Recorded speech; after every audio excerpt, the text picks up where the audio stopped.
Selamat pagi, selamat siang, selamat sore. Teman-teman, kita bertemu lagi di materi kita untuk kuliah sambungan yang minggu lalu. Mohon disimak materi ini dari menit pertama sampai menit terakhir. Sengaja saya buat video lebih memudahkan untuk kali ini. Baik, kita akan masuk ke materi kita yang menjadi pokok pembahasan kita pada saat ini, pada hari ini, yaitu strategi optimasi transportasi darat, ya. Maksudnya bagaimana menghemat ya pengiriman barang. Jangan sampai kita terlalu boros dalam distribusikan barang, tapi bagaimana bisa kita sehemat mungkin. Dengan hemat tentu berharap keuntungan lebih besar dengan menaikkan profit dari biaya-biaya, ya. Strategi optimasi transportasi darat. Proses pengiriman barang yang efisien dan tepat waktu sangat penting dalam bisnis logistik ataupun dalam ekspedisi, ya, sangat penting. On time, jangan terlambat, ya. Kalau terlambat itu takutnya satu, bisa saja pembelinya sudah datang nggak ada barang karena terlambat, ya. Kedua juga bisa kalau terlambat itu sudah sampai di lokasi udah jam tutup. Jadi bisa truk yang membawa barang itu harus nginap, ya, karena terlalu datang malam. Atau kalau kita datang malam tapi ditunggu, nanti itu ada biaya overtime atau biaya overtime apa namanya, biaya untuk membongkar itu di luar jam kerjanya. Ketidakmampuan untuk memberikan layanan pengiriman yang tepat waktu dapat mengakibatkan tingkat keberhasilan pengiriman menurun. Ya, akan ada KPI. Kami dulu dari Adidas itu dikasih KPI. Ya, pertama harus on time 99%, tapi lama-lama 100%, ya. Nah, kita bisa berapa persen? Jangan sampai udah di Januari, Februari bagus, nanti di Maret banyak yang terlambat, banyak yang salah, banyak yang rusak. Nah, itu disebut nanti tingkat keberhasilan menurun. Sementara biaya operasional bisa meningkat, ya, kalau tidak tepat waktu. Tadi kan kalau ada overtime kan berarti kan bayar karyawan, buruh, berarti kan itu meningkat, ya. Kemudian masalah ini seringkali terjadi pada perusahaan logistik dan ekspedisi yang mengalami ketidakefisienan dalam proses pengiriman barang. Contohnya tidak efisien, umpamanya barangnya kecil tapi menggunakan truk yang besar, kan seperti itu nggak efisien, kan? Kalau barangnya banyak pakai truk yang kecil nggak muat, ya. Jadi harus tepat. Jadi kita harus tahu volumenya, ya, ukuran barangnya panjang kali lebar kali tinggi, atau mungkin dia diameternya berapa, panjangnya berapa, dan juga ya termasuk berapa measurementnya dan juga kilonya, karena ada barang yang berat tapi volumenya kecil, ya, kayak batu kan, barang itu berat batu tapi kan volumenya kecil. Tapi ada barang yang ringan volumenya banyak, kapas gitu kan. Kapas itu mungkin kalau cuma 1 ton nggak tahu gedenya sebesar apa, ya. Jadi kita harus tahu itu semua, jangan sampai salah. Umpamanya yang dibutuhkan cuma seberapa kubik, ya kita kirim yang besar kontainernya, atau sebaliknya yang apa, dibutuhkan barang kontainer besar, wadahnya besar, yang datang kecil. Kalau umpamanya ada 32 kubik barang, harusnya kan pakai 40, kalau kita kasih 20, kontainer pendek. Nanti kan kalau nggak muat gimana? Ya dikembalikan, tukar. Nah, nukar itu kan ada biaya, kan biaya tracking, biaya supir, dan lain-lain. Seperti itu. Kemudian faktor penyebab ketidakefisienan, ya, apa contohnya ini? Kurangnya koordinasi antar departemen, ya, miskomunikasi. Ya, makanya kita harus rajin bertanya kalau nggak tahu, ya. Tanya ke teman, mungkin dia marah-marah juga, tapi nggak apa-apa, tanya aja secara santun, secara sopan, ya. Ini kerjanya banyak, nggak mau menjawab. Gitu. Tapi daripada kamu ambil keputusan sendiri, berarti kamu tanggung jawab sendiri. Kalau temanmu nggak mau bantu, tanya atasanmu, ya gimana ini gitu. Jangan. Jadi harus ada koordinasi, cooperation, ya. Tidak efisien dalam proses pengiriman barang, dapat juga dapat koordinasi yang baik antar departemen, ya. Kadang-kadang lambat kita accounting lambat bayar gitu kan, jadi nggak bisa eksekusi. Nah untuk itu kita perlu tentu membangun hubungan juga antar departemen, walaupun tidak selamanya baik dengan customer service, dengan accounting, dengan bagian pajak dan lain-lain. Setiap departemen dalam perusahaan memiliki tanggung jawab berbeda-beda, seperti penerimaan barang, yang ada bagian penerima receiving, penyimpanan barang, ya, pemrosesan pesanan, pengemasan dan pengiriman, banyak itu departemennya, ya, departemennya atau seksinya. Tentu mereka mengerjakan tanggung jawab masing-masing, ya. Jika terdapat kurang koordinasi antar departemen, maka dapat menyebabkan kelebihan atau kekurangan persediaan, ya. Kalau salah, ya, itu nanti persediaan jadi kurang. Ya. Oke, kemudian sistem manajemen yang tidak efektif dapat menjadi faktor penyebab, ya, sistem manajemen. Ya, kadang-kadang kan manajer itu juga kan manusia, ya. Ada ego-egonya juga, nggak mau koordinasi, saling ngomongin satu sama lain. Wah, saya berapa kali lihat itu. Si A itu begini, anak buahnya berantem, mereka nggak berani ambil tindakan. Dulu pernah ada perusahaan Prancis, ya, salah satu bagian oil and gas itu, departemen project itu atasannya orang Prancis, ya, Liliana Macedo namanya, orang Prancis. Anak buahnya ada orang kita. Ada satu lagi bagian oil and gas, satu lagi ya. Oil and gas itu juga tadi project sama bagian oil and gas. Mereka kayak berebutan itu gitu, berebutan customer, berebutan kargo gitu ya. Karena memang kan nggak jauh beda ya bagian oil and gas dan juga bagian project. Oil and gas itu kan project juga ya, jadi bisa dianggap project. Jadi ada customer, wah itu karena datang bagian project itu diketahui sama bagian oil and gas, dimaki-maki dia karena di follow up gitu ya, di approach gitu. Nah, atasannya datang ke saya, gimana itu katanya Pak Krisman, itu dimaki-maki. Ya, saya bilang, kan perlu berbicara dengan baik gitu loh. Ya, sampai nangis soalnya anaknya, dimaki-maki, diomelin gitu ya. Kalau enggak ya mau diapain lagi, kalau enggak antara waktu. Karena kita kebetulan orang yang maki-maki itu kita tahu sifatnya pemarah gitu ya. Seperti itu. Jadi perlu ada sistem manajemen yang efektif ya, jangan tidak efektif. Jadi jelas siapa bertanggung jawab kepada siapa, siapa anak buahnya ya. Jangan satu anak buah bosnya 10 gitu kan. Karena tidak ketidakmampuan dalam merencanakan rute ya nggak tahu, nggak ada how-nya, nggak tahu know-nya, nggak tahu knowledge-nya ya untuk mengirim rute. Umpamanya kita mau kirim barang saya ke Balikpapan gitu. Ada bisa lewat Surabaya ya, pakai truk dari sini Surabaya, nanti Surabaya pakai truk lagi ya, berangkat ke Balikpapan ya.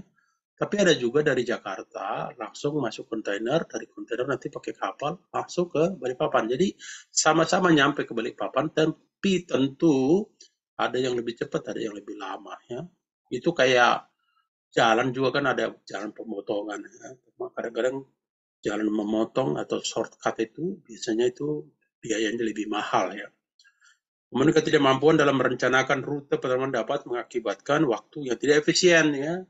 Tadi umpamanya taruhlah ke New York ya, ke New York itu kan bisa lewat Long Beach itu lebih cepat, bisa 26 hari nyampe. Tapi kalau dia lewat Tanjung Pengharapan ya, itu bisa jadi 33 hari ya. Memang harganya berbeda, tapi maksudnya kadang-kadang customer tidak hanya membutuhkan harga ya yang bagus, tapi juga tiba barang tepat pada waktu. Kurangnya pemahaman tentang kebutuhan pelanggan ya, kita kan nggak tahu apa sih yang dibutuhkan pelanggan gitu. Apalagi pelanggannya beda-beda kan. Kadang-kadang bukan karena service, bukan karena harga, tapi karena pertemanan, persahabatan ya. Dia kagum gitu kan, dia senang. Nah itu jadi ya. Jadi kita tahu dulu kebutuhan pelanggan. Sama dengan kita kalau bicara sama orang lain, jangan keinginanmu atau kebutuhanmu yang perlu, tapi kebutuhan lawan bicaramu dulu. Perhatikan, dari situ baru bisa nanti terjadi komunikasi yang baiknya. Kemudian masalah dengan sistem pelacakan, atau ya ini sistemnya, karena ada GPS ya, gimana sih cara untuk mengetahui di mana posisi GPS kan, Global Positioning System, truk di mana gitu kan, bisa ketahuan kan gitu.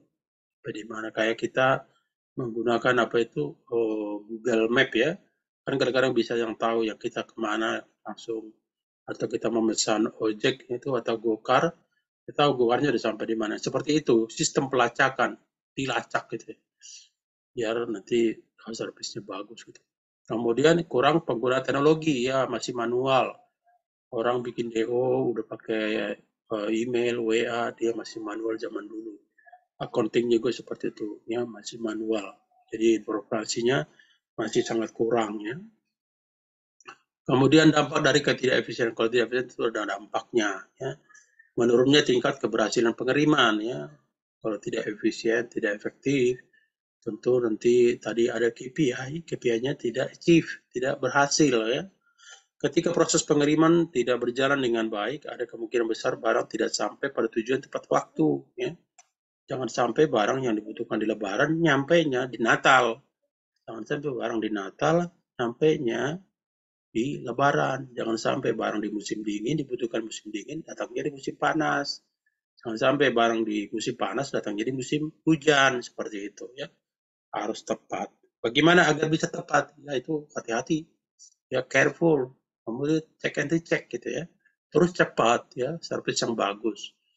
Jangan sampai kecewa si konsumen.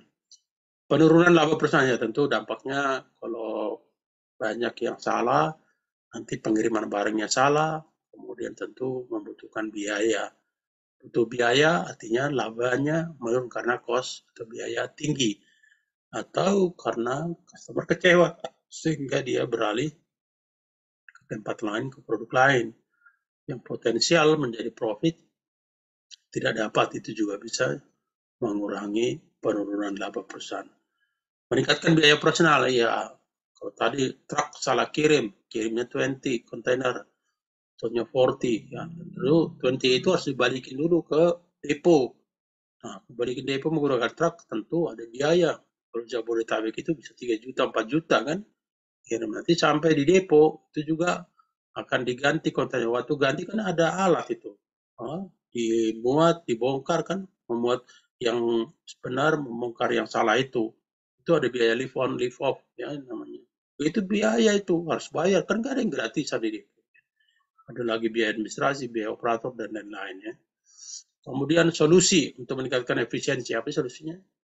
Tentu menggunakan sistem manajemen transportasi atau TMS ya, Transportation Management System, yakni perangkat lunak yang digunakan untuk mengelola, mengoptimalkan proses transportasi dan pengiriman barang ya. Jadi menggunakan sistem transportasi. Dengan TMS, perusahaan dapat memantau status pengiriman secara real time ya, tahu dia real time.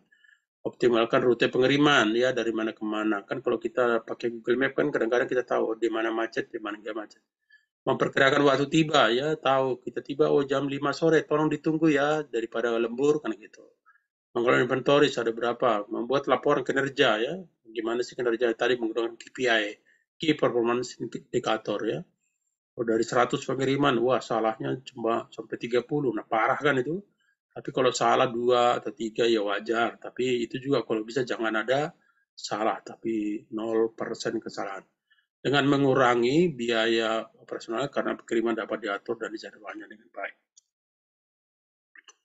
Implementasi GPS ya, ini GPS tracker dan IoT ya. GPS tracker ya, membantu perusahaan memantau posisi, tahu dia posisinya. Dibilang, Pak di mana lagi jalan, padahal dari GPS-nya masih tidur, masih berhenti gitu, masih istirahat. Itu sering itu, supir-supir kan kadang-kadang tidak jujur ya. Atau IoT, Internet of Things, yang juga dapat digunakan untuk memantau kondisi barang selama pengiriman, seperti suhu dan kelembapan. Ya, kadang-kadang kami pernah ada impor suatu barang itu dari Philips.